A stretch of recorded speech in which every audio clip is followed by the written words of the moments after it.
Welcome back to Glamour Unfiltered, hosted by me, Josh Smith, and today we're joined by the queen of the teens, Stranger Things star, and now she's the face of Pandora Me, it's Millie Bobby Brown.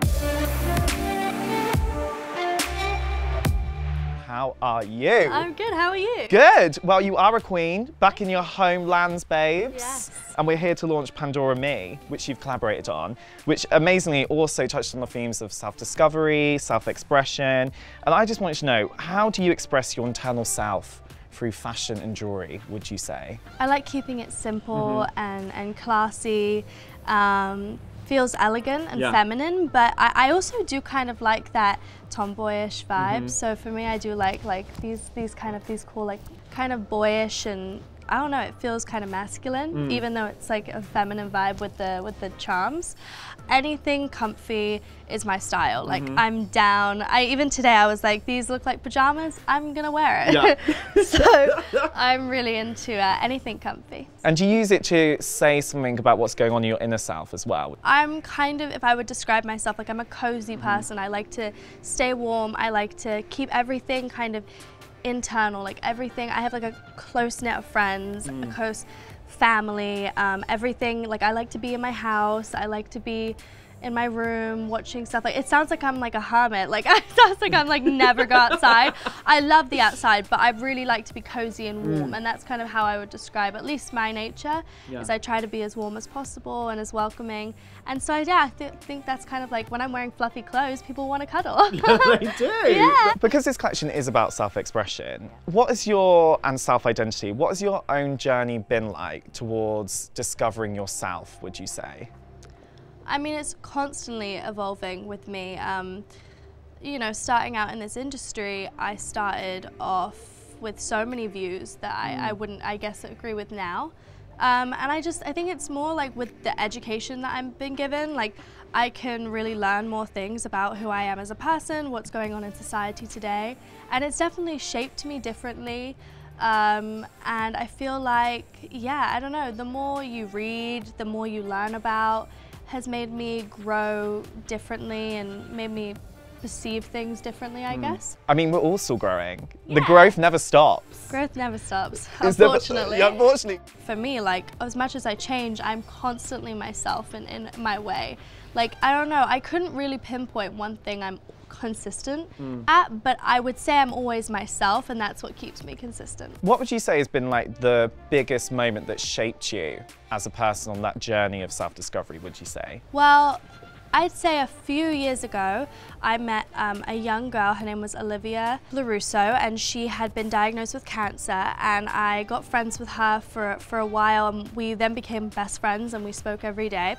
And then she sadly passed away, and ever since then, I mean, I'm best friends with her sisters, her twin sister, her family, we're very close, and my new beauty and skincare line called Florence, we have a, a dedicated, in memory of product about Olivia, and I think that one of those, like, that's probably one of the biggest things that shaped me as a person. It genuinely made me look around and be grateful for everything I have. It made me grateful for not only my family, but like life itself and being young and really embracing everything you've got in this current moment, and then also trying to help other people. So I think that was probably one of the biggest shapeshifters for me. And also you kind of want to carry on achieving it for her memory as well. Yeah, exactly, yeah. Keeping her legacy living on and fighting for research. It's so important, and I think, it's something that it's definitely inspired me to get out there and do more. Because you are such an empowering person. Thank you. And you're inspiring people across all generations. It's not even just you're inspiring teenagers. Like, I've heard some of the things you spoke about before, and I've been so inspired by some of the stuff you said, and it's made me kind of rethink about my positioning on certain things for sure. But when you're coming to express your inner voice, it's quite a scary thing to do. Yeah. No matter how old you are, but especially at your age. Yeah. How difficult has that been for you? It can be difficult. Yeah. I mean, not only just the fact that sometimes it's just being a girl is difficult, but not only that, it's difficult being young. I mean, people can really not take you seriously, especially in this industry. It's very difficult to get your point across, be heard. I'm put in a situation which is, you know, sometimes it's different, as maybe a little bit different than other young people, but it's almost the same situation, you know. I'm being watched by everyone, and basically every move I make is being watched by everyone, but actually it's not that different in any way. I mean, there's teenagers out there that are evolving in themselves, and they have to go to school every day and deal with whatever they're dealing with or whatever they're dealing with at home. And so for me, we all face the same complications. It's how we deal with them and how we react. So, but for me, I would say, like, it's scary for me to express myself at times. But then there are moments where I feel very empowered and I feel, you know, like, really great about myself. Like when I produced Enola Holmes, I got honored that title, you know, honored, not legitimately honored, but felt like I was so honored to have that title as a producer. And I walked onto set and everybody respected me as a person and just like as a co-worker. And I felt really respected, and I felt like we were both treating each other equally, and I felt very empowered by that. I was really moved, and so I feel like those are the moments where I kind of sit there and I appreciate, you know, what it's like to be treated the same. Because also it's difficult if you're a child, because people will talk down to you unnecessarily sometimes, and then you're literally standing up there and you're like, no, I need to let my voice be heard, and that's such a powerful thing, and that's something you do with UNICEF, which is so incredible. Thank you. It's all about bringing a voice to children. How important is that to you? I want my voice to be heard, and Greta Thunberg wants her voice to be heard, and you know, all these amazing young people. I could think of, you know, of Malala Yousafzai, her voice wants to be heard. Imagine the millions of kids that want to be heard and they can't be because they're silenced, or they are ignored, or they are looked down upon for maybe their age or their gender.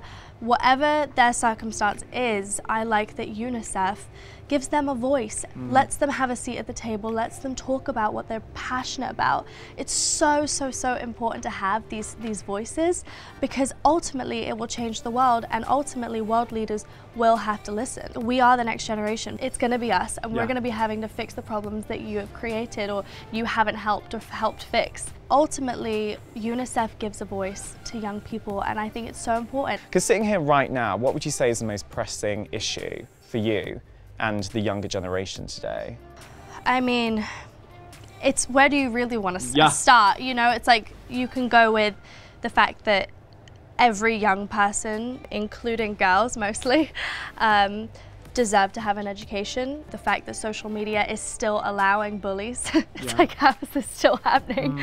That is in itself, you know, and then you've got climate change, which is literally the biggest issue of all, because without that, no one can have education. Without the world, nobody's going to learn. We need to start taking care of our planet in the best way. We've got some amazing voices out there that are really fighting against this, which I'm in total support of.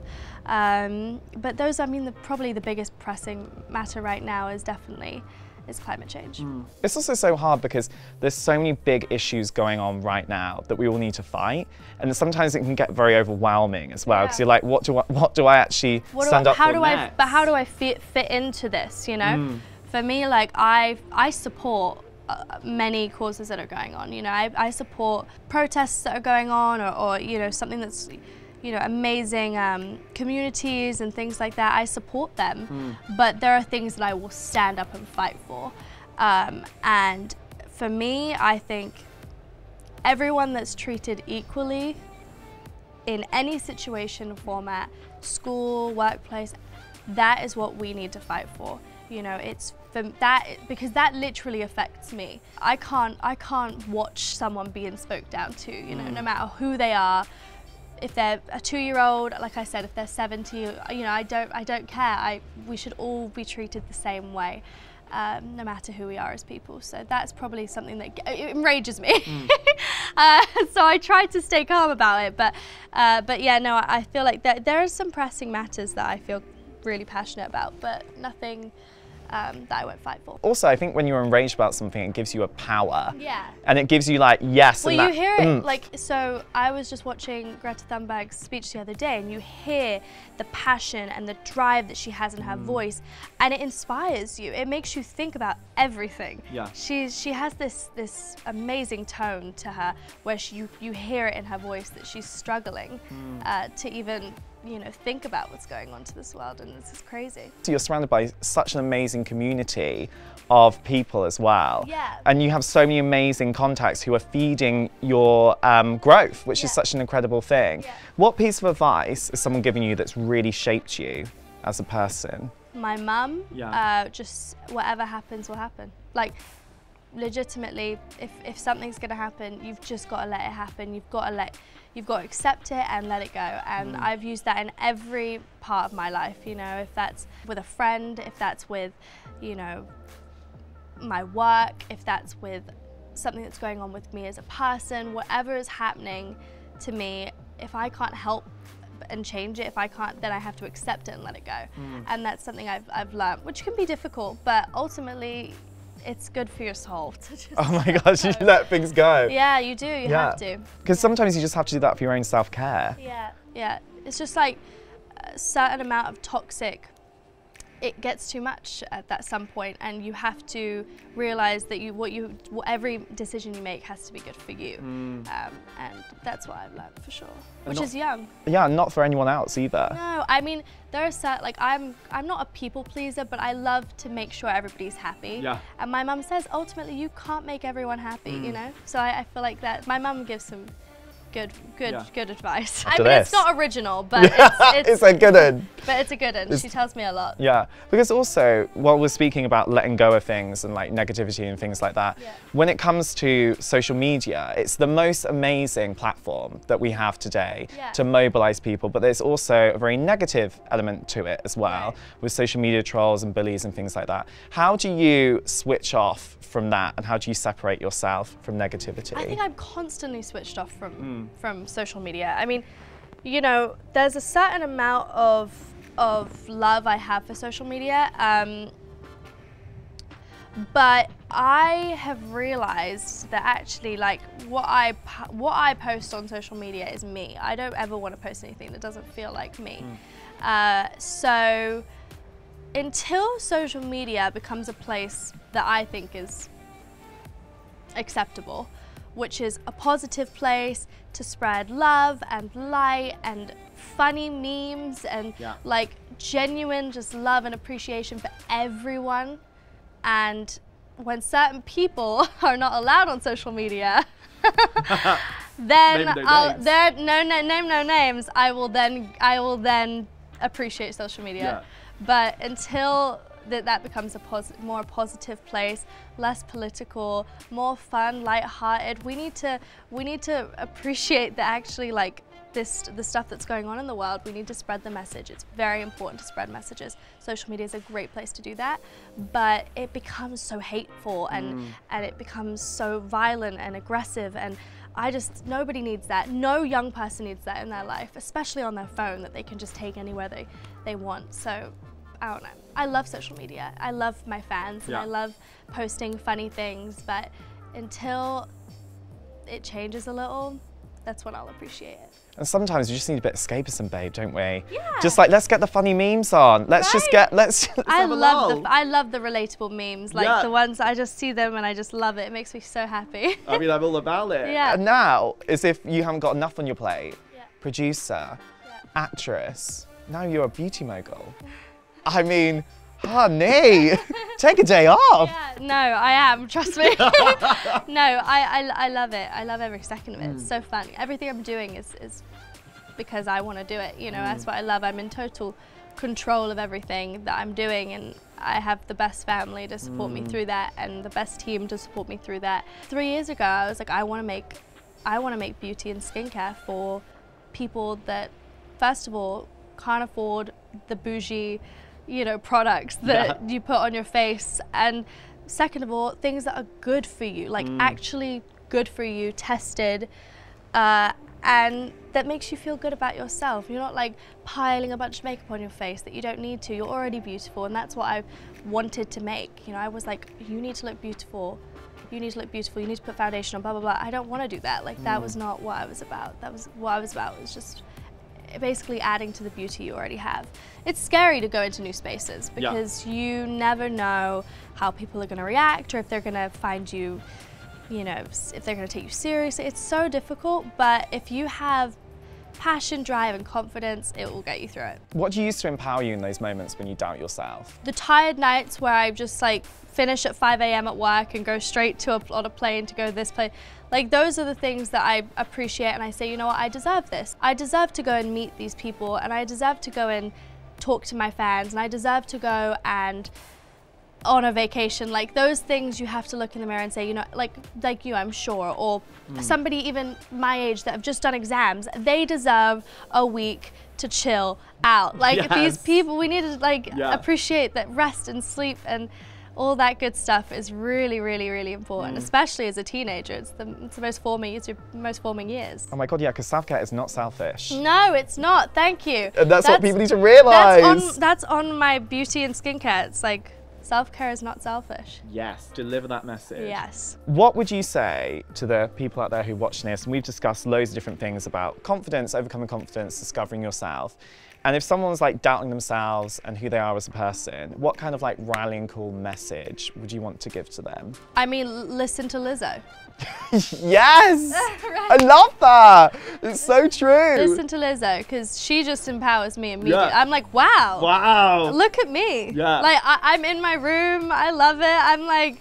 I like when they're like, she's like checking my nail, I'm like, yes! Yes! Yeah, yes. so I'd say listen to Lizzo. And look in the mirror and look at yourself and feel beautiful. Yeah. It's hard, but once you get there eventually, you genuinely have to look at yourself and feel beautiful inside and out. Well, I saw her at Glastonbury and it was like the most life-affirming moment for me ever. Insane. I love like, I want you to look in that mirror and tell you love yourself. I and I was know. like, yes! She's so sick. She's so cool. It's I so love her. great. And she's an amazing role model. You're an amazing role Thank model. you. And just keep inspiring us, babe. Thanks. You're great. Awesome. Thanks so much. Thank you. Thank you so much for joining us for another edition of Glamour Unfiltered, hosted by me, Josh Smith, and joined by the incredible Millie Bobby Brown. And for more empowering people such as Millie, ding, ding, ding, ding, ding, make sure you subscribe to the Glamour UK channels now. Have you done it yet, babe? No. You're gonna have to do it straight after this. You have to do it. Yeah, you have to do it too.